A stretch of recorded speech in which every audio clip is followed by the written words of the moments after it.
I miss you, I wanna kiss you. Не можа да се държа. Добър вечер. Може да правя така. Като видя микрофона, така реагирам. Много ме развълнува историята на този господин, въпреки че разбрах, че не е авторско преживяване. Очевидно.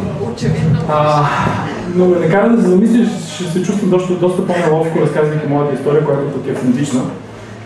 И за разлика от старостта, свързана с младостта и с най-ранните ми години.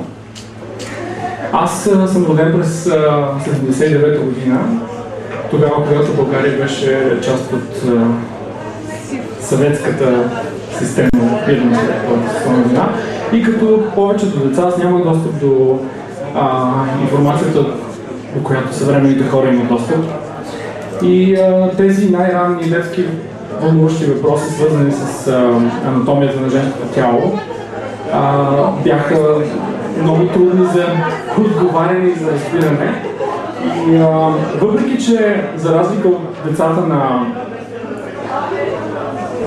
За да подамурнете малко оттатъка, майка му стара. Благодаря.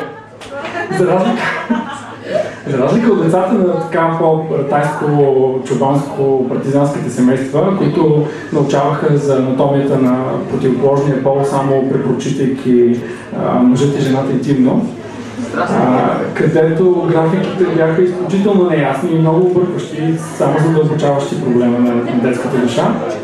Аз имах достъп до една купчина забранени списания от Западна Германия на баща ми, както и до една колода карти, където леличките също бяха голи.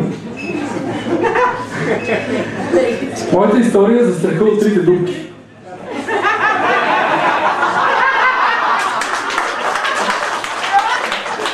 Значи не знам защо, аз винаги съм се интересувал много от техника. Ние живеем сами, има милост. Винаги съм се интересувал от техника и съм имал изключително емпиричен аналитичен ум още в най-ранна детска възраст. Не мога да си спомня как, но аз бях убеден, че момичетата имат по-малко неудобно на 3 дупки между краката. Като всяка от тях беше свързана с... Така си го представях, кажете.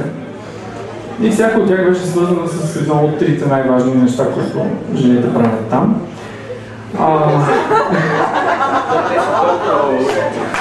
Това е вярно, но аз си ги представях по този начин.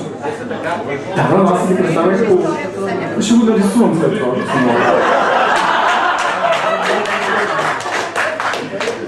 И аз живях с тази моя идея за света през цялата детска градина, правил съм рисунки от като в тази колода карти, където жените бяха голи, в списанията немските, западно-германските на баща ми, аз не можех да добия яснота по този въпрос, защото жените тогава все още имаха някаква космена покривка. И всичко беше скрито и това само подхранваше моята теория за трите дупки. Аз наистина имах страх от това. Като този страх се развенча изведнъж в първи клас, когато навръщаме от училище. До нас имаше една съборена къща и след часовете влязохме с една моя ученичка и с наивно детско любопитство се съблякохме и се разгледахме. И това преобърна всичко. Вече знам каква е истината. Единствените загадки, които и до ден днешен съществуват, свързани с нежния пол, са психологически. Това беше моята история. Благодаря.